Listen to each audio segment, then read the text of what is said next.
Good morning, sir. My name is Rosalinda Maribel Ballesteros, and I'm going to discuss the difference of translation from transcription. First, transcription is the process by which the information in a strand of DNA is copied into a new molecule of messenger mRNA or RNA. DNA safely and stably stored genetic material in the nuclei of the cells and the reference or template. It involves copying a gene DNA sequence to make an RNA molecule. Transcription is a process in which information is rewritten. RNA polymerase, which uses single-stranded DNA template to synthesize complementary strand of RNA. Specifically, RNA polymerase builds an RNA strands in the 5 to 3 direction, adding each new nucleotide to the 3 end of the strand. Transcriptions has stages. First, initiation is the beginning of transcription. It occurs when the enzymes RNA polymerase bind to a region of a gene called the promoter. Elongation is the addition of nucleotides to the mRNA strand. RNA polymerase reads the unwound DNA strand and builds the mRNA molecule using complementary base pairs. Next, termination is the ending of transcription that occurs when RNA polymerase crosses a stop sequence in the gene. The mRNA strand is complete and it detached from DNA. Next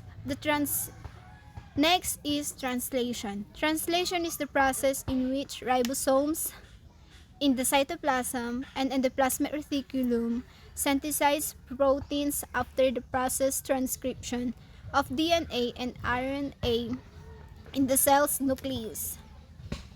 The genetic code. During translation, a cell reads the information in a messenger RNA and uses it to build a protein. A protein is a functional, full assembled macromolecule in a cell. In mRNA, the instructions for building a polypeptide are RNA nucleotides read in groups of 3. These groups of 3 are called codons. Transfer RNA tRNAs.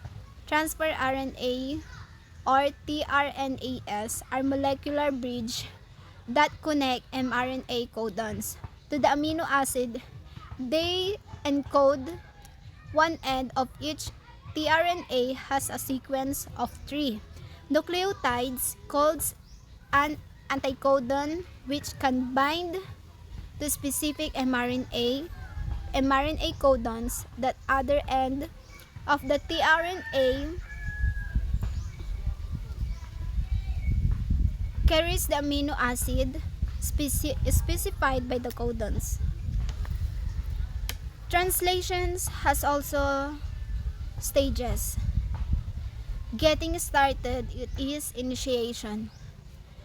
The ribosomes assemble around the mRNA to be read and the first tRNA carrying the amino acid methionine, which matches the start codon AUG. This setup, called the initiation complex, is needed in order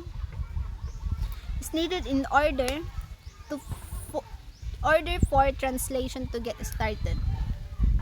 Next, extending the chain.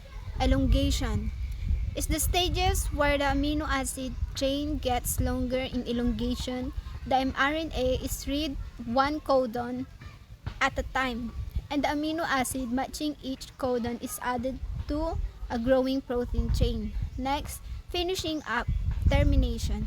Termination is the stages in which the finished polypeptide chain is released. It begins when a stop codons UAG, UAA, or AGU, or UGA enters the ribosomes, triggering a series of events that separate the chains from its tRNA and allow it to drift out of the ribosomes.